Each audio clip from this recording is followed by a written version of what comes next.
Howdy, this is Lemmy with Revzilla TV. As you can see, I'm on top of a 2015 Indian Scout.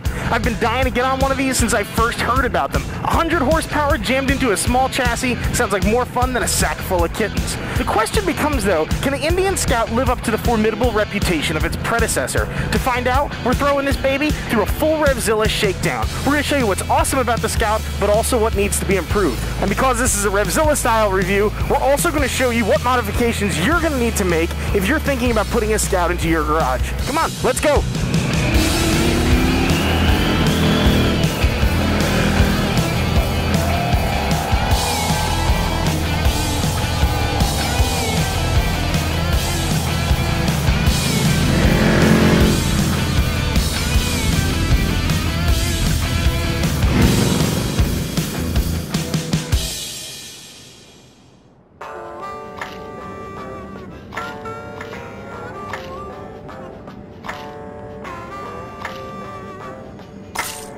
The 2015 Indian Scout is a new entrant to the mid to heavyweight level cruiser market. It differentiates itself from some existing competitors in two major ways. First, and most notably, it's the other American cruiser.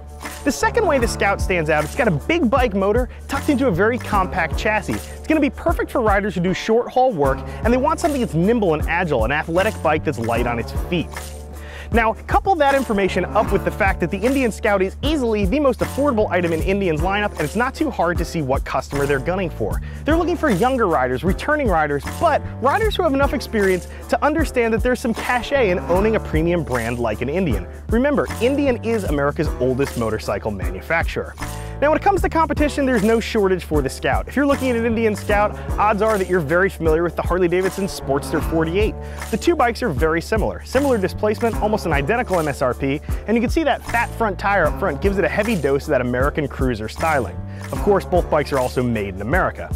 Now, if the made in America thing isn't necessarily a hang-up for you, there are some metric cruisers out there that might also be to your liking. I'm thinking specifically of a Suzuki Boulevard, a Yamaha V-Star, or perhaps a Honda Stateline. They're going to offer similar features for, again, right around that same price point. Now, when it came time to evaluate the Scout, we had to figure out who this bike was being made for. Pretty obviously, this is not for the guy who's going 3 states away, and it's not also for the person who's going to work in the morning. The Scout is a rider's bike. This is for someone who doesn't have a destination. They want to get out there and ride just for the sake of riding. Now, having said that, I spent plenty of miles on the Indian Scout, and in my time on the Scout, I really did fall in love with a bunch of stuff about this. There are so many positive qualities that the Scout has. Let's go for a ride, and I want to show you some of them in action.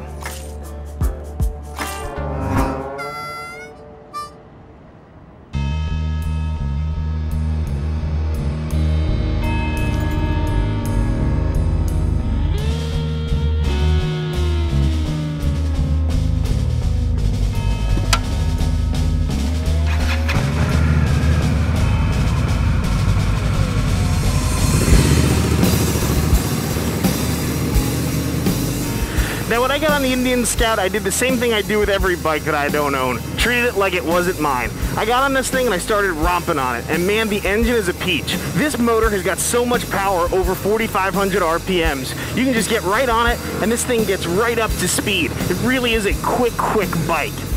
Now, the engine's also got some duality about it too. This thing's almost sleepy and docile under 4,500 RPMs. It won't get you into trouble unless that's what you want. Keep in mind, this is a very modern engine design. This thing's actually over square. It's got more bore than stroke. Couple it up with its 4-valve heads, and you know that this is a bike that's going to rev to the moon. It really does perform. It's pretty funny how fast you can get right up to speed on this puppy. It really does move. Now, this thing's not all brawn. There's some beauty with this too. Check out some of the treatments they've given the engine. This thing looks absolutely beautiful. You can see all these cast-in ribs into the jugs. I also like some of the surface treatments. You're gonna notice recut areas here on some of the fins, and then they also have chrome over some of the rough cast areas, as well as some polished chrome areas too. This is a very handsome engine. It looks very stately. Now, one of the other things that's cool about the engine is it's also part of one of my other favorite parts of this bike. It's part of the chassis. If you look underneath here, you'll notice that there's absolutely no frame rail underneath the engine. That's because the engine is a stressed member. Not only is it propelling the bike, but it's also helping to stiffen up the chassis. Now, it's pretty evident that the Indian designers who are working on the front end were also talking to the frame guys. Check out this wide tire on here. That's going to be part and parcel with a bike like the Indian Scout. Something that's harkening back to that American cruiser. It's going to give that classic look. Needs a tire that's kind of wide.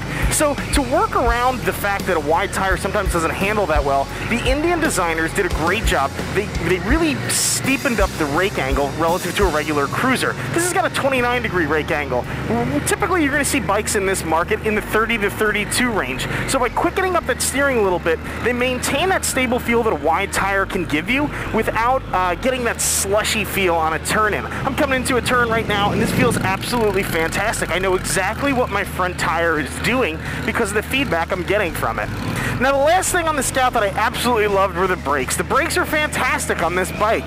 When I first got this, I thought there was absolutely no way that a single disc applied to a 100 horsepower motorcycle could feel good, but that's not true at all. I can slow way down, or I can get right back up to speed very quickly. The brakes are really good. They do a great job hauling the bike down from down to a stop, but they also provide excellent feel, both at the lever and at the pedal. Part of the reason they feel so good are things like this stainless line. You've got one on the front and also hooked up to the rear brake. I hope Indian doesn't change a single thing with the brakes on this motorcycle. Now, I could talk all day about things that were positive about the Scout, but in living with it day to day, there were some flaws that started to expose themselves.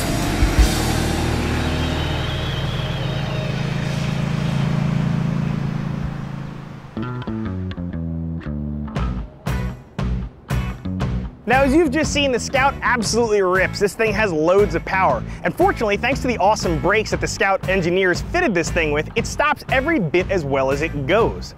Couple that up with the awesome chassis and design integration, and you've got a bike that handles well on the highway without feeling twitchy, but is also super nimble around town.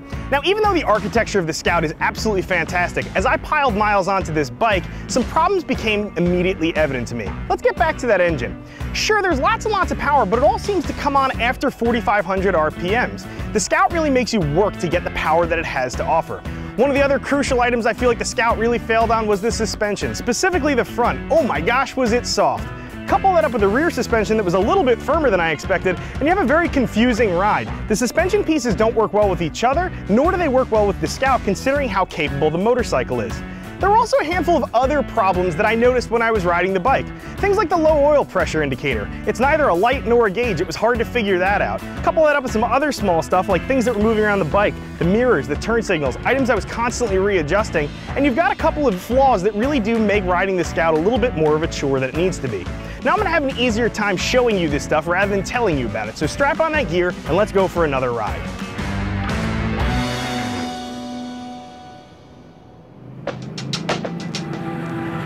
Now, when I first got the Indian Scout, I had to learn how to ride this bike. It's not like your traditional cruiser. This thing doesn't have gobs and gobs of low-end torque. If you're a habitual engine lugger, the Scout leaves a lot to be desired. If you're in the wrong gear, cranking down doesn't produce any torque. You can see it right now, just there. I was at full throttle because I was in the wrong gear.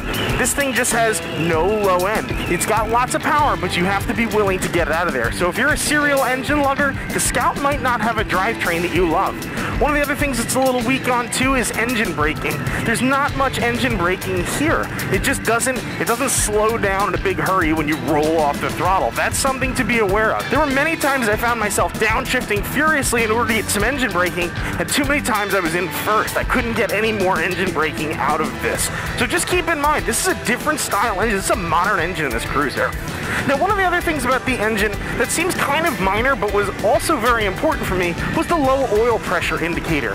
The Scout has neither a light nor a gauge. Here, let me show you at this stop sign exactly what we're looking at. If I kill this engine and cut the oil pressure like would happen in some sort of a bad scenario, all you get is this readout here on my LCD screen. That's the only indication I have that I've lost engine oil pressure. That can be problematic, especially if you're on the highway and you need to get pulled over. Time can be critical. It's a minor flaw, but it's a flaw nonetheless.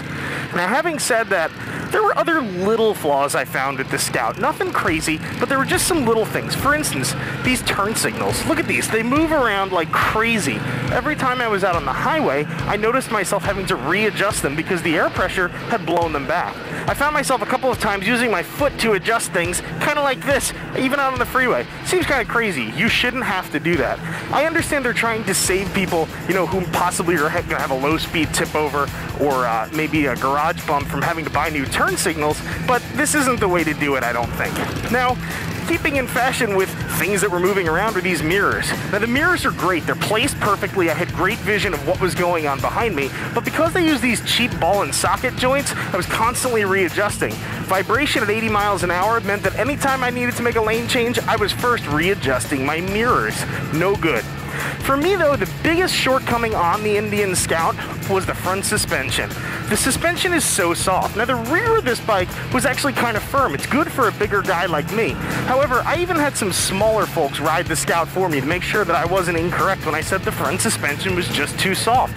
Watch my suspension action working here as I run over just normal things you'd see on typical bad pavement. Unfortunately, this thing is working overtime. I'm hitting the top out springs on this. There's not that much travel and the springs are so soft. Damping is bad.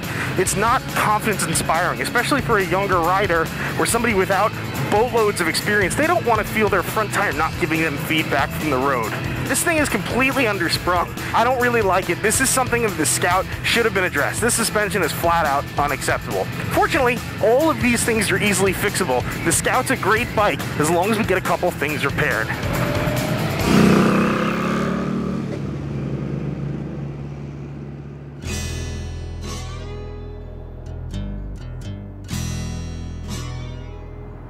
Now I've tried to do a good job showing you some of the areas where the Scout faltered. Some of these problems happily are fixable, but some of them are part and parcel with the Scout. Now at RevZilla, we're doers, not complainers. If the Scout was to follow me home and find a place in my garage, some things would have to change. I'd start up here at the front suspension. As I mentioned, it's just too soft. Happily, Icon suspension makes some stiffer fork springs you can slide in there. Couple that up with a little bit thicker fork fluid, and you're gonna get a front end that's much more responsive than the numb feeling you're getting from the stock setup. Now, if I was a little bit lighter rider, I'd probably also move to the rear of the bike. Nothing to buy here, but I think you could modify the stock suspension just by adjusting out all that preload. You're gonna have a fairly stiff rear end coupled with a newly stiff front end, and I think it's gonna play well with the Scout's sporting nature. From there, I think I'd stay at the rear end of the bike and also slip a set of mufflers on there. We threw a set of Trasks on our Scout and it sounded absolutely nasty. There's two reasons I would do this. A, I'm a sucker for loud bikes, and B, every time I was at a stoplight and a Sportster owner rolled up, I'd want him to know not to tangle with me. The Scout is a badass bike. All that guy's gonna do is waste gas looking at my taillights. From there, I'd move back up to the front of the bike. Get rid of these mirrors. Look at them, they're still moving all over the place. This is a quick and easy modification. There's about 1 billion mirrors out there that'll look great and fit well on the Scout. One of the other things I think I'd also change are these front turn signals. Again, nothing to buy here. A little DIY modification should get you home. I think you can add either a little bit of grip tape to the fork tube or possibly shim these things out a little bit to keep them from moving around so easily when you're on the highway. Now I had lots of other thoughts about the Scout. This bike really killed it for me, but a lot of the things I thought about it hit the cutting room floor. Shoot over to Commentary where you can read my in-depth analysis of the Indian Scout. From there, if you like what you see, subscribe to us on YouTube. While you're doing that, I'm heading out for a couple more test miles on the Scout. As always, I'm Lemmy, I'm out of here.